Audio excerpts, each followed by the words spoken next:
Hello once again, everybody, and thank you for joining me here on this Wednesday, March 10th edition of ATS Radio. I'm your host, Adam Burke. I'll be chatting today with Kiev O'Neil from the Oddsbreakers. We're going to talk some Big Ten Conference Tournament, some ACC, and some AAC on today's edition of the show. Over at ATS.io, lots of great stuff going on right now, including my 2021 MLB betting guide. Check that out, the landing page with links to all 30 teams, the division futures, pennant futures, World Series futures, and of course AL, NL MVP, both Cy Youngs, and also the Home Run King. Season not that far away, coming up here on April 1st. I think it's 4 weeks from tomorrow, I believe. 3 weeks from tomorrow, whatever it is. So again, the season coming very, very quickly here. Make sure you're ready for it with that 2021 MLB betting guide. And we got a lot of other great content over at ATS.io as well. College basketball, NBA, NHL picks and predictions. NBA getting back underway tonight after the All-Star break. My situational betting article updated over at the website for you to check out. The NHL situational article posted over there as well. And, of course, download the ATS app, which you can find in the Google Play Store or the Apple Store.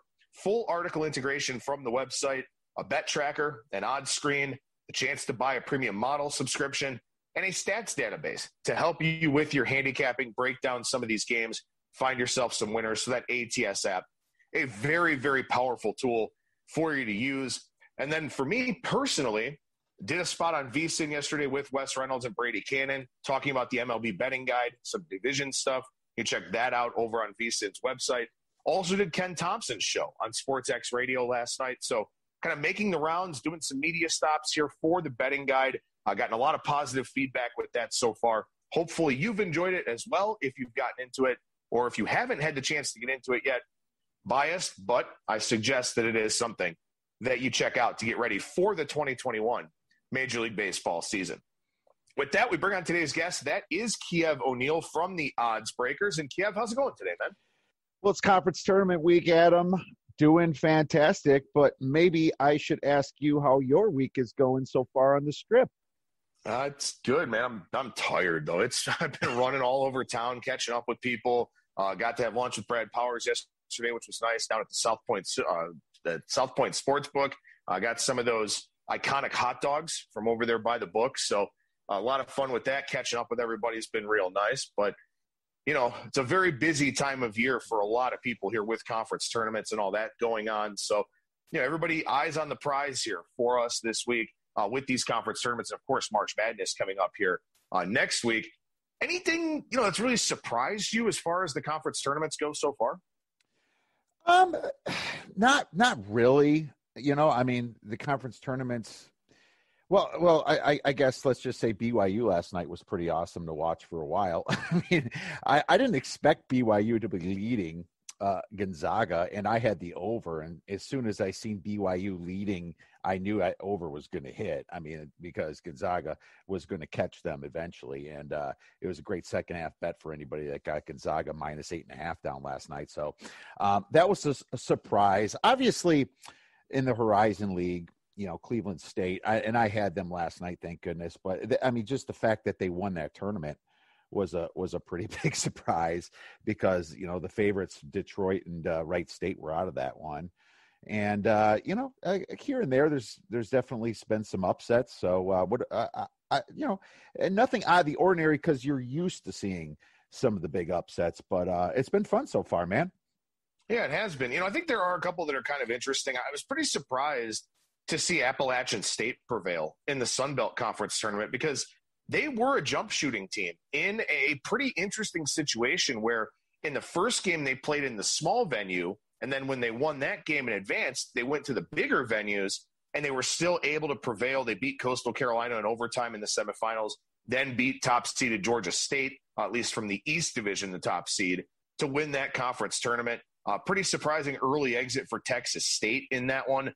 App State winning 2 games in overtime there.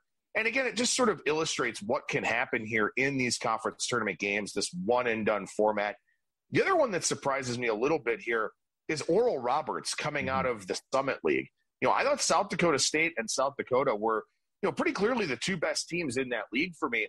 Both of those teams go down in the semifinals, and you get the 3 versus 4 matchup in the finals, and Oral Roberts does prevail in that one. So those two were a little bit surprising to me. And of course, I'm sure we'll have some more surprises here as we go forward. I don't know, though, Kiev, if we get a lot of surprises here out of the Big Ten Conference Tournament. First game, 6:30 Eastern tonight between Minnesota and Northwestern. The late game, Nebraska and Penn State. And for what it's worth, I did write a preview over at bangthebook.com for that Nebraska and Penn State game here tonight. But I think the first place where we have to start with this one, Kiev, is that this Big Ten tournament is at Lucas Oil Stadium where the Indianapolis Colts play. I mean, this is just a massive venue at limited capacity for a basketball tournament. And I'm going to be really interested to see, what happens here in terms of the shooting backdrop and if offense is really, held to a minimum. Yeah, me too. This really scares me from betting any overs in the Big Ten. And I think the market's saying the same thing because, you look at some of these totals here, Minnesota Northwestern at 140.5. Let's just see what, KenPom has. It's higher, it's at like 143. So it's already adjusting lower, due to the neutral court, in my opinion. So the question is, how far is it going to adjust? Is there going to be a point where you think you're going to take a shot at some of these overs? That's interesting to me, but it's still scary no matter what. Betting it over in such an interesting venue. It's such a huge place to be playing basketball, right?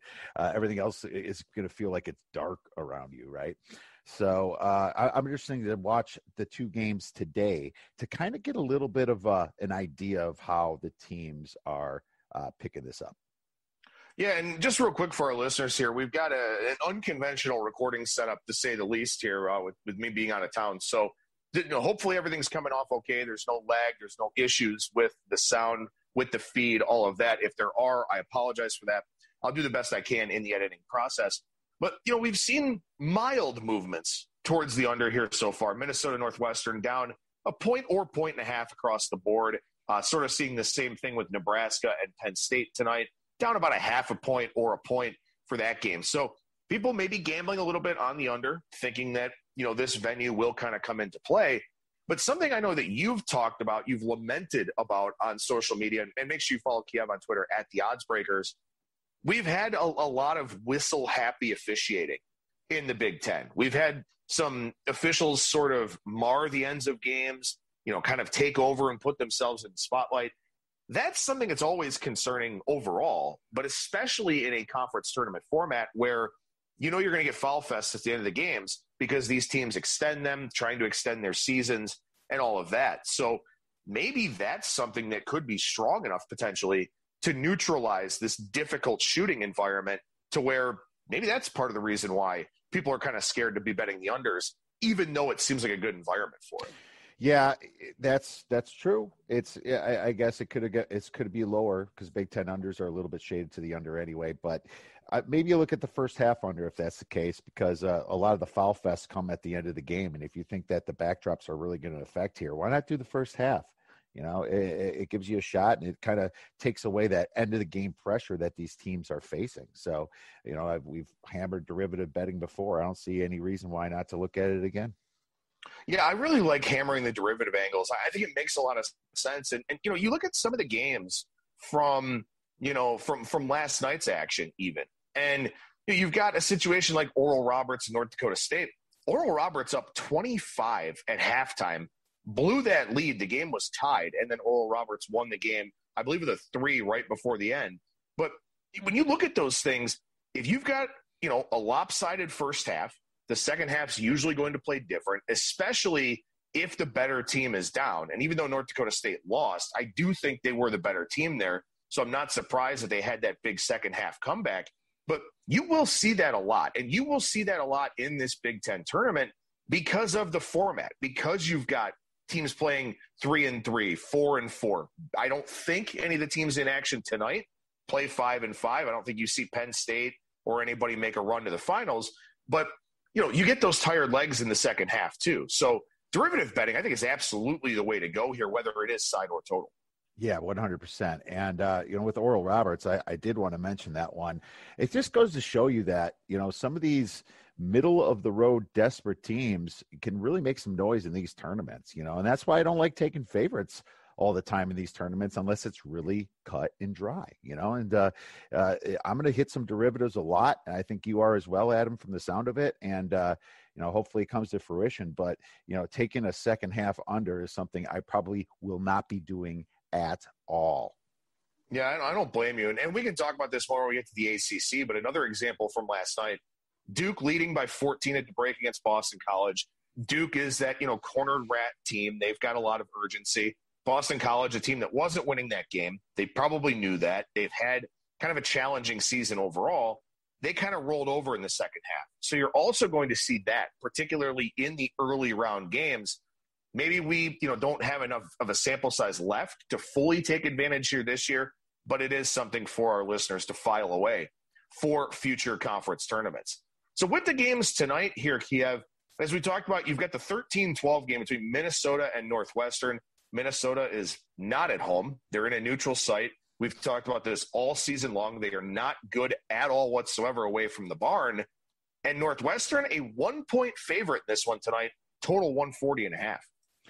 Yeah, why did Minnesota money come in? Because last night it was higher, It was like 2.5, 3 points, I thought. And I'm not so sure about that. And I mean, the only way to look here for me is to keep going with what's working. Minnesota away from home. You're going to be kicking yourself after this game if you don't.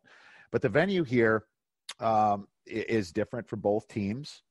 Northwestern had a pretty good finish, beating. Why did they beat Michigan? Or no, they started the season well and finished it well. They beat Michigan State, Indiana, Ohio State. Then they dropped 13 in a row. Then they have 3 more wins, and they beat Minnesota on the road already. They already went to the barn and won. And then they finish out beating Maryland in a 1-point win against a desperate Nebraska team.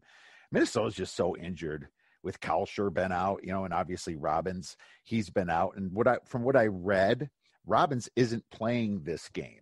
Now it could be wrong, but usually when there's multiple articles stating that, I have to assume he's not playing this game. There's only one way to look, and it's Northwestern here, and it's kind of weird. My only concern is that the best player is on Minnesota in Marcus Carr. He's the best player of this whole game, but I just don't think Minnesota's got the consistency here, and you'll feel pretty stupid not playing Northwestern here. I'm playing Northwestern for a couple stars, and I have a Northwestern winning this game 73-70. The other game here, the late one, 9 o'clock Eastern tip, Nebraska and Penn State. Penn State laying 6.5 in this one. 145.5, 146 the total for this matchup. Nebraska's, it's not like they're a bad team. They're bad by Big Ten standards, but it's not like they're a bad team here. Penn State, I know Kyle Hunter talked about them earlier on in the week on our Monday mega show, talking about 16 different conference tournaments. But he thought Penn State was a decent 11 seed here. Are they decent enough to cover this 6.5 number? Wow, I expected something different here with the way this line was out. Last night the line was at 6 and it was shaded to the dog. And I'm like, okay, this is going to get to 5. I was thinking I'm going to wait for this, and then maybe I can play a Penn State here. But then all of a sudden it's back to 6.5. And I'm like, why? These two teams played each other very close. I think both games were within 3 points this year. And Penn State's just been pretty Jekyll and Hyde themselves. They don't have that good of a defense here. There's no way I'd want to bet the under. I mean, 146.5, yeah, it's probably right, even factoring in, Lucas Oil Stadium here. One thing I saw is both teams really improved towards the end of here, and since Teddy Allen left the program at Nebraska, the rest of the kids seem to rally. But in saying that, I mean, let's just look at Penn State. They're a more talented team, in my opinion, and I think that this is one they have to, they're going to circle here. Nebraska's out of the tournament unless they win this whole thing, and the kids have to know that they're not going to win it. But Penn State winning 3 of the last 4 games has been very amazing to me, and especially in the Big Ten here. And I have Penn State winning this game 76-68, but I'm not rushing to bet this one, Adam. And I think it's pretty correctly lined. So unfortunately, I don't have much on this one. Yeah, the only thing that I kind of talked about, and again, as I said, I wrote that preview over at bangthebook.com, was, again, looking towards the under simply because of this venue, because of the challenges that this venue will provide. So That's about the only thing that I can kind of think of here. But again, we have to see how this venue actually plays out. Michigan State, Maryland play on Thursday. Ohio State gets the winner of Minnesota and Northwestern. Quick turnaround for the winner of that game, playing at 6:30 tonight, playing at 2 o'clock tomorrow afternoon. Indiana, Rutgers in the 10-7. Nebraska, Penn State winner will play at 9 o'clock again on Thursday against Wisconsin. When we look at the odds here for this conference tournament, and these do get updated as the tournament plays out, where you'll have, some movements in the lines based on who advances. Obviously, teams will come off the board, so the books will adjust their theoretical hold based on the new number of teams and all of that. But Michigan plus 170 here from DraftKings, Illinois 275, Iowa 400, Ohio State 550, Purdue 11-1, Wisconsin 1250, and then on down from there. Now that we've got the draw, now that we see what the bracket looks like here, we see how everything's kind of shaking out. Is there anybody that you like from a future standpoint in this conference tournament or feel like there's value on, Kiev? So you're saying Ohio State has worse odds than Purdue, and Purdue has the double bye? Ohio State's plus 550 and Purdue is 11-1. Yeah, that's absolutely ridiculous. Why would Ohio State, who would have to play Purdue, if they win, obviously, tomorrow, have better odds or more of a favorite to win this thing? That's completely ridiculous. Purdue is my sleeper team to win this. And there's a lot of books that only have them at plus 600. So I think that's a great value on Purdue because they have a lot of upside. They have the height. They have Jaden Ivey, that kid, that freshman. He's just been fantastic, and they just kind of keep getting better and better. They can rebound the ball. They can play at any speed. Stefanovic has been hitting. Purdue seems to hang, And here's the thing about the side that Purdue's on. You have Michigan there, right? But, Adam, Juwan Howard has shown to be a good coach over the last 2 years, but how many Big Ten tournaments has Juwan Howard coached? Yeah, I think that's fair. And I think, too, it's always interesting when you talk about these teams that have a really high profile. I talked about this on Monday's show when we discussed the Big East, where I remember Villanova a few years ago. I mean, they just checked out in the conference tournament. I think they were the number 1 overall seed or maybe the number 2 overall seed, something like that. They knew it. They just kind of checked out. They were like, you know what? We're not going to spend the energy in this conference tournament. We're just going to focus on the ultimate prize, the NCAA tournament. And I'm not saying that Michigan is going to do that, but when you've got a team that has such a high profile and frankly nothing to gain from winning this conference tournament, it would worry me that maybe they don't come in completely focused or engaged. Right. Plus Matt Painter has all the experience in the world here, and Michigan is probably penciled in as a number 1 seed anyway. I mean, I think so.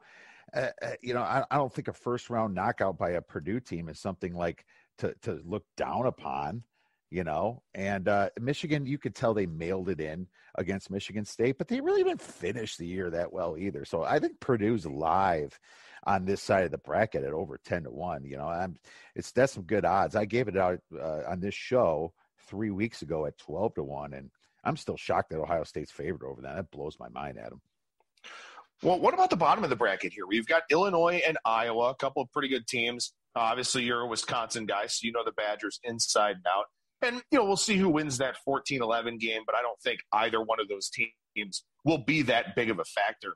I've heard some smart people, some people I respect, some people I've been together with here in town that have pieces of Illinois, whether it's to win the NCAA tournament. Kyle Hunter's got them to go to the Final Four. A lot of people are really honing in on Illinois right now. Where is that kind of where you're looking in the bottom half of the bracket? Illinois is properly priced at the plus 300. I was actually shocked that it was actually that high. I was expecting the books to be cheaper than that. But here's one thing I'm going to say.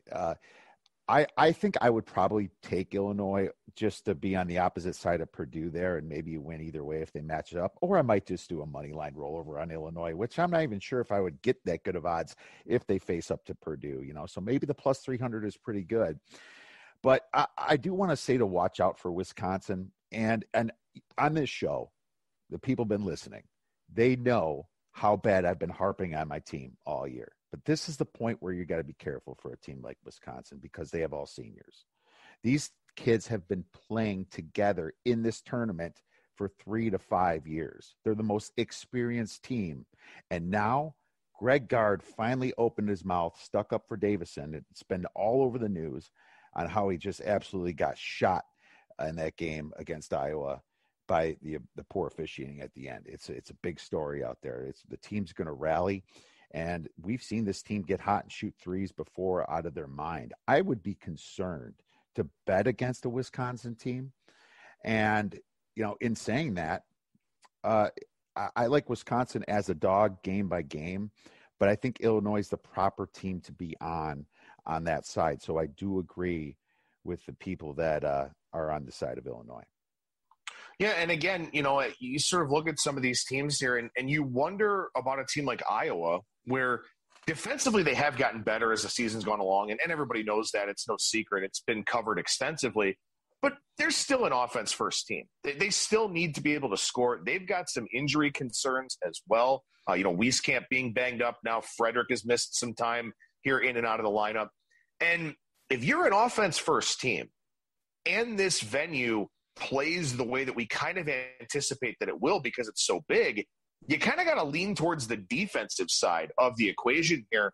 And I think that, that could be a team like in Illinois. Maybe that is a team that shows up defensively like Wisconsin, something like that, where this venue could be a great equalizer for those teams that maybe don't have great offenses to be able to play one of those muck and grind, slop it up kinds of games. So I think there are some opportunities here for some chaos, for some upsets, and we'll just have to see how this thing plays out before it gets back to Bankers Life Fieldhouse for next year. And I also think that Iowa's got the biggest downside in this tournament because we don't know what's up with Wieskamp yet. He's pretty banged up. And they lost Nunji, their other tall guy, at 6'11" here. This whole Lucas Oil Stadium backdrop might affect Iowa, the shooting team, the team that needs to rely on points, more than any of these other teams. Iowa will certainly not be on my card. All right, so let's talk about the ACC for a few minutes here. And it is a little bit of a challenge to talk about this conference because this conference tournament already started. The first game of the second round is already underway here between Syracuse and North Carolina State, the 8-9 game. The winner gets Virginia on Thursday. The winner is not going to force any sort of movement in the futures odds for this one. The 5-13 game is at 2:30. Then you got Louisville-Duke at 6:30, North Carolina and Notre Dame off of their buzzer beater win in the late game here tonight. The four teams with byes to the quarterfinals, Virginia, Florida State, Virginia Tech, and Georgia Tech, they will be in action for the first time on Thursday. But a familiar venue here. They're playing at the Greensboro Coliseum. It's where they play pretty much every year. So nothing special about the environment or anything like that.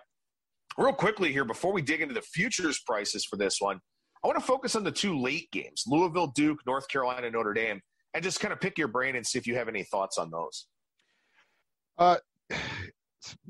Okay. Duke, blows away this team, but that's how Duke is, man. They'll hit and then they'll pick on the people that are, they shouldn't even be in the tournament, right? They shouldn't be hanging with this team, and then they'll just completely miss the next game. We saw what Duke was. We saw them struggle against North Carolina. Did they fight? Yes, they did. But Louisville, they played Duke, and they almost gave up that game this year. And now you're going to a stadium that's actually pretty close to Duke, in Greensboro, and Louisville's got a little bit more travel. Yeah, it's hard to bet against Duke in this situation because normally they're just always the favorite. You wonder if these kids are going to have a little bit of chip on their shoulder coming in here. But Duke is a very poor rebounding team. Their shooting is just not where it should be. It would not shock me to see Louisville blow them out.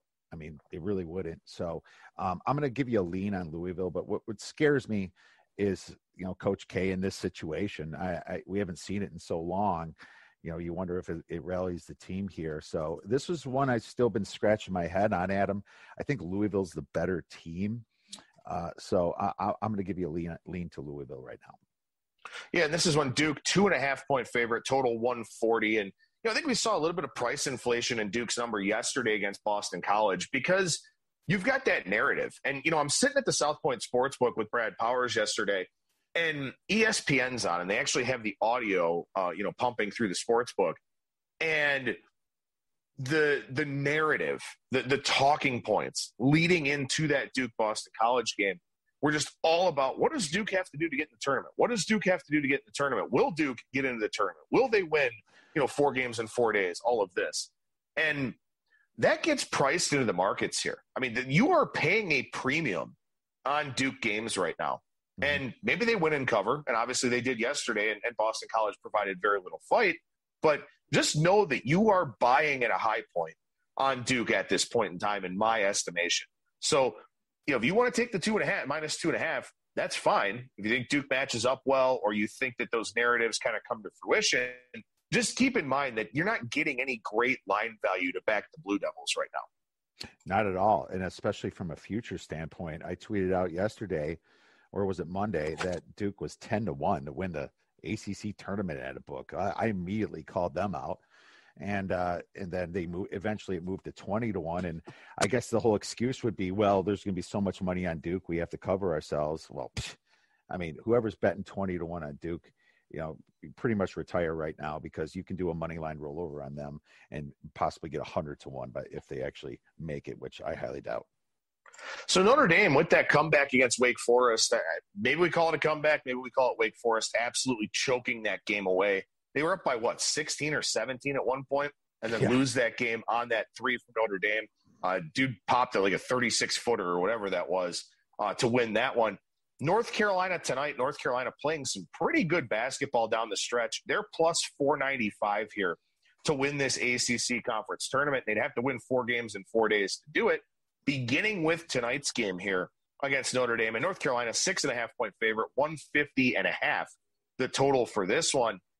First, does North Carolina win and cover this game? Second, not a bad draw with Virginia Tech. Florida State would be a very tough game in the semifinals for anybody, certainly North Carolina included.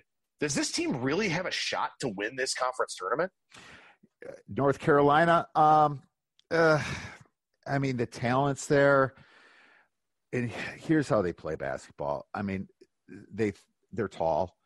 They're the number 1 offensive rebounding team, and they rank 244th in effective field goal. They just throw the ball at the rim, and then they all swarm. They swarm around the basket and get the rebound and get the high percentage shot in the paint. That's exactly how they play.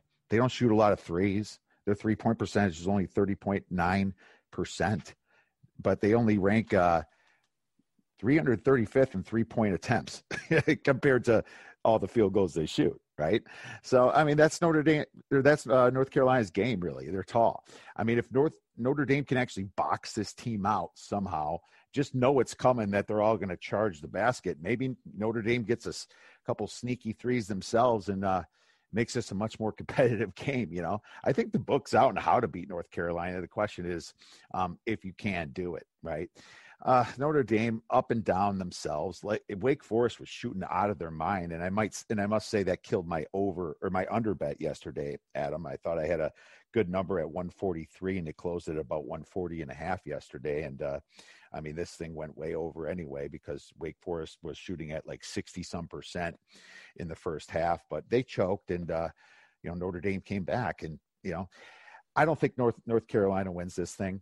I think it's between 3 teams, Adam, that wins it. Okay.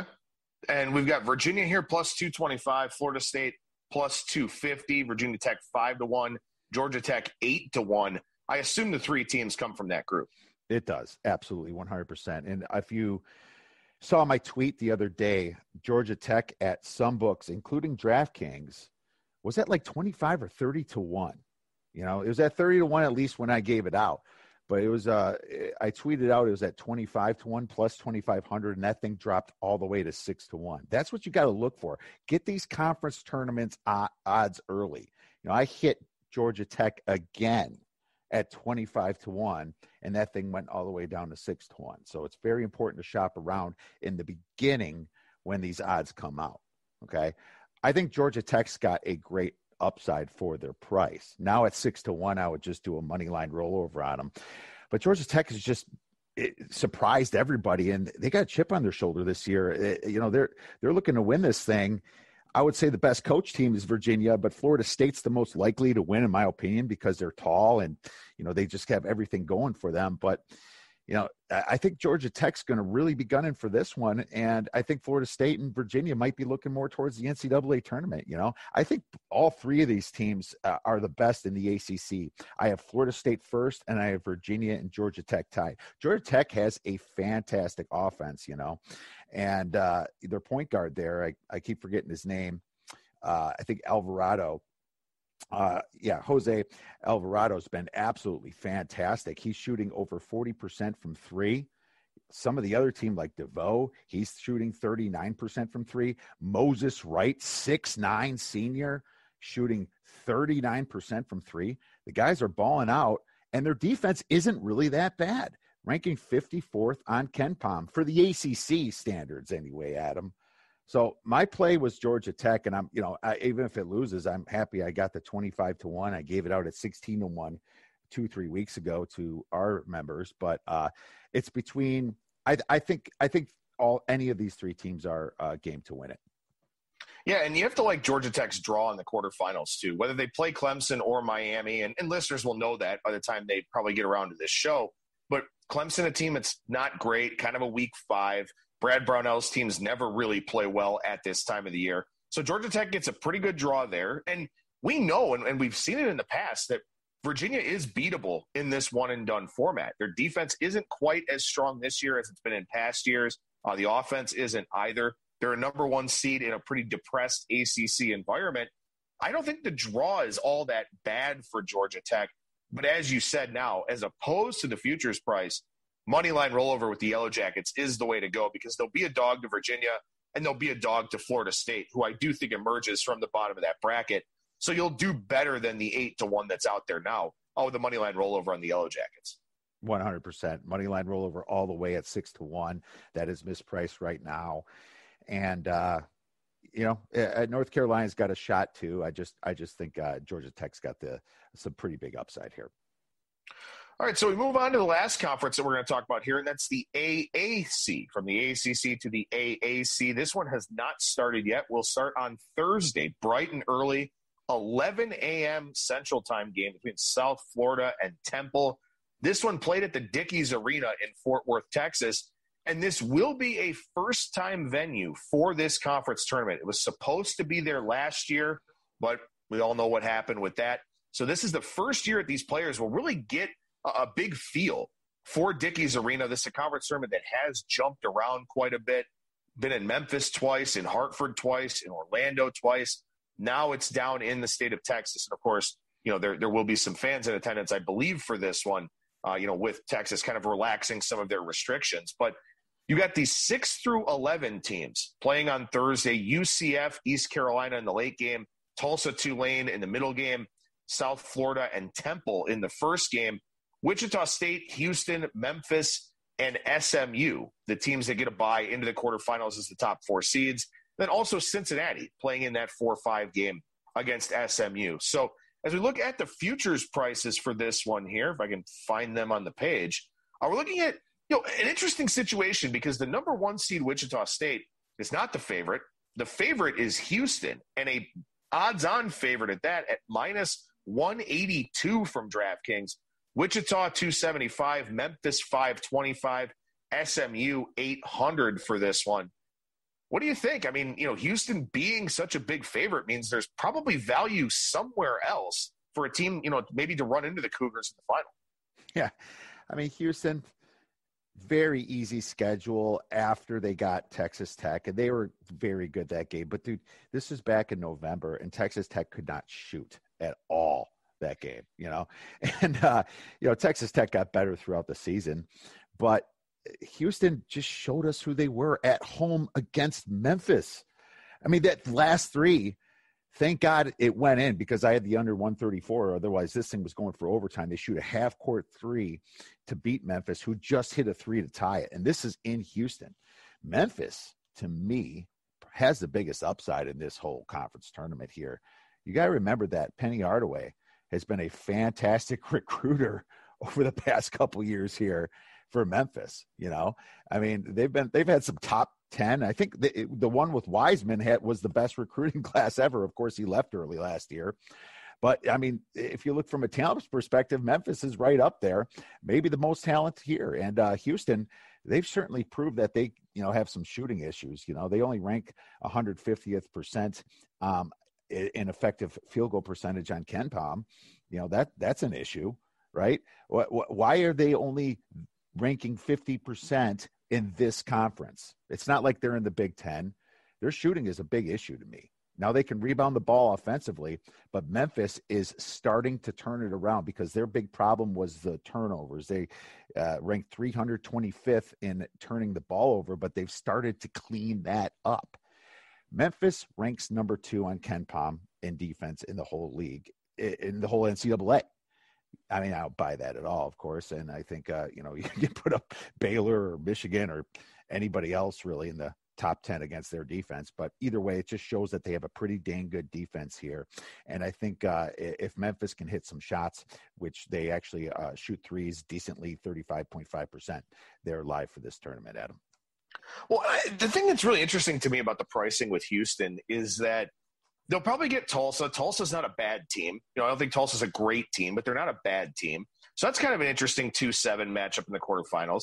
Mm-hmm. They'd play Memphis. They'd run that game back right away from that regular season finale, as you mentioned. And then they'd play whoever comes out of the top of the bracket. And Wichita State is, to a degree, a week 1 seed. They've won a lot of close games. They've been very fortunate. I know in terms of like KenPom's luck factor or Bart Torvik's fun factor, they've been one of the most fortunate teams in college basketball, winning a lot of those close games. I'm not going to be totally shocked, if the championship game is Houston versus SMU or Memphis versus SMU, something like that. I think SMU's got a little bit of value here at 8-1, but they do play a tougher quarterfinal game against Cincinnati than Wichita State will play against USF or Temple. So I don't know if there's a lot of great futures value here, but I can't really, poke any holes in what you said about Memphis and the profile that the Tigers have.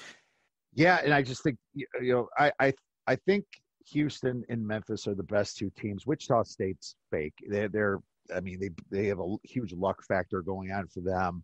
They're winning a lot of games by short amounts. They have one player there that I really like on Wichita State, and Tyson Etienne. And if he gets stopped, the rest of the guys aren't that good, in my opinion. Cincinnati is what scared me off of SMU because Cincinnati's really improved here towards the end of the season here, moving up in the ranks. Of course, they did lose to Vandy, but after Vandy, they blow out East Carolina on senior day at East Carolina. They went on a nice little run where they won 6 out of 7 games here and just dropped to Houston. But yeah, SMU, I think the price is good on SMU. And the fact that I'm not believing in Wichita State kind of makes me lean towards the SMU on that side, to be honest with you. I'm going to put you on the spot here for a second and actually talk about one more conference tournament because we hit 16 of them on Monday, and somehow, and shame on me as the host, somehow we missed the Big 12. So I want to get something out there on the show about the Big 12 tournament at the T-Mobile Center in Kansas City, Missouri.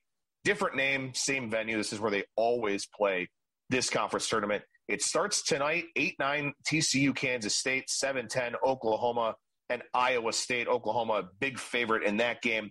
It's an Iowa State team that did not win a single conference game, 0-18 for the Cyclones in Big 12 conference play here. They're a double-digit dog to Oklahoma. TCU, 3.5-point favorite against Kansas State tonight. But as we take a look at the odds for this one here, Kiev, Baylor minus 141 at DraftKings, pretty strange number there. Kansas plus 525, West Virginia 7-1, Oklahoma State and Texas 8-1, Texas Tech being given a chance at 10-1, Oklahoma 15 would have to win 4 games in 4 days to prevail in this one. So you got Baylor as the minus money favorite here, minus 141. Kansas playing pretty well down the stretch. West Virginia always dangerous in this format. Do you see any futures value? Do you see any shocking developments here in the Big 12 tournament? Man, there was a time this year that I had Baylor as the number 1 team and I Gonzaga right under them. Then the COVID pause happened and didn't look good against Iowa State. Then had to go to overtime against West Virginia. And, they did cover against Oklahoma State, but Cade Cunningham was banged up a little bit. Oklahoma State's been my darling team in the Big 12 for betting on. And, they're a little bit underrated. I mean, we got to look at them. They got the best player in the whole league from what we think. I mean, I guess Mobley's another one, but they're looking at Cade Cunningham being a top draft pick here. And Oklahoma State's playing some serious defense in the Big 12. It's not always, something that you're accustomed to. I know West Virginia's defense has definitely dropped over the years. I wanted to bet West Virginia, but man, they're just not stopping anybody, but from the perspective of the 10-1, it'd probably be Oklahoma State to me, but I still think a money line rollover on any of these teams is better. The problem with the Big 12, you got Kansas, which is a Big 12 tournament team, right? I mean, how often do they win a Big 12 tournament? It's pretty frequent. And as a matter of fact, I think they've been kind of just doing it the last, most of the last years anyway. And I think there's a number on them, like they've been doing it like 80% of the last 10 years or something like that. They're 46-12 straight up in this tournament, 79%. Thank you. That's what I was trying to get at. 11-3 in the title game. They've been in the title game 14 times, including 4 of the last 5. Exactly. And when are you going to finally put coaches in your rankings here, right? Because, Kansas there, no Bill Self there, I would not be shocked if they get to the title game. And I would not be shocked if they win it too. And you're getting plus 500. How often do you get a Kansas team at plus 500? What did Kansas do? Well, they happened to win 7 out of their last 8 games. I mean, the only loss was to Texas there. They beat Baylor at home.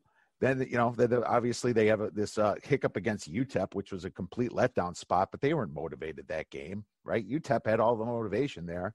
So, I mean, it's a mess. I'm sorry. The Big 12 is a mess. Pick one and go with it. But Baylor, I couldn't take any minus money here. But like I said, at one time, I had them as the best team.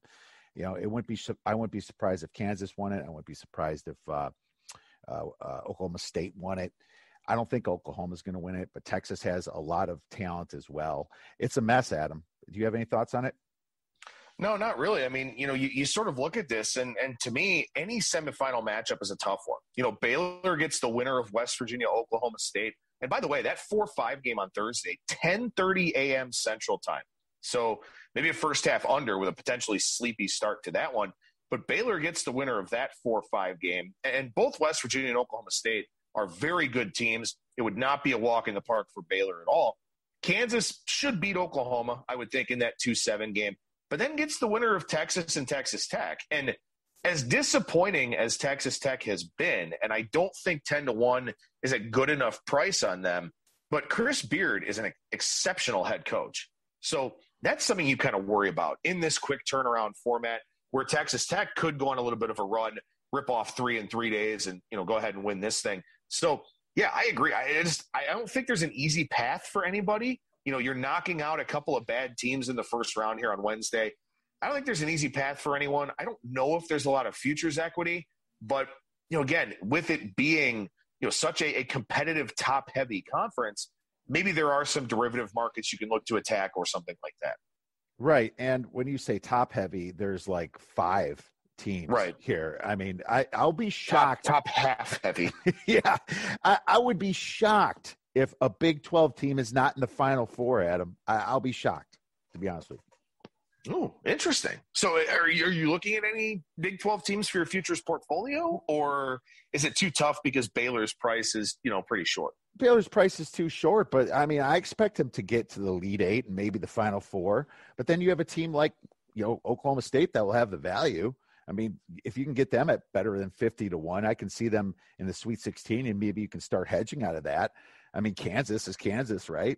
West Virginia, they can score points. They don't defend much, but hey, with McBride and Culver there, another fantastic team. So there's a lot of outs here if you're going to bet. If there was a line to say like even money almost even, I would probably bet it that a Big 12 team will be in the Final Four.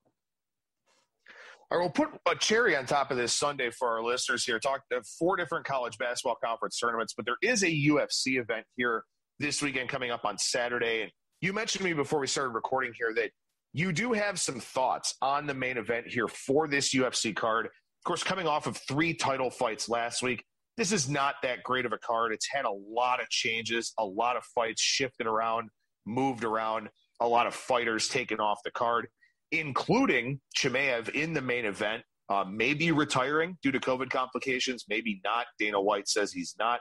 We'll kind of wait and see how that whole dynamic plays out. But as we look at the main event here for this one, you've got Leon Edwards and Belal Muhammad in the welterweight division. And in terms of the odds for this one here, Kiev, we're looking at Edwards as a minus 265 favorite at DraftKings. You did mention to me that you have handicapped this fight. You have some thoughts on it. Yeah, I do, and I have a play on it. I mean, it's not going to be on the side. I mean, the price is just so high on Leon Edwards. It's going to be a good fight. Both fighters seem pretty hungry to me. The price is just telling you Edwards is going to win here. Edwards, 29 years old, 18-3 in MMA. His only losses were by decisions, and 2 decisions and 1 DQ, right? And his DQ was years ago. And his last loss was way back to Kamaru Usman, right? Who people are starting to say is the best fighter in history at this weight class. I'm not quite sure about that yet, but he's dang close. He's got the best streak here of defending his title, So, I mean, you can't punish him for losing to Usman. But, I think he's hoping for a rematch to Usman, and this is the fight that might get him there. But Belal Muhammad's been moving up, and he's a bit of a badass himself at 18-3, 32 years old. He hasn't faced the same competition as Edwards, and for that reason, I do put him at plus 200. And the only thing that I can look at in this fight is the distance. Really, Belal's only been knocked out once in his career, never been submitted. Edwards, he seems to go to submit the decision pretty often. I like the over 4.5 rounds at minus 200. And you could take it that it goes the distance at minus 190, but a 10-cent difference for the last 2 minutes and 30 seconds, you are going to take over 4.5 because the last, 2 minutes in a round in a fight is usually the most violent, and sometimes that's when you see your finishes there, so you pay your 10 cents and take the over 4.5 instead of taking the distance here. That's what I like. Edwards has went the distance 11 times in his 21 fights, including 5 of his last 6 fights.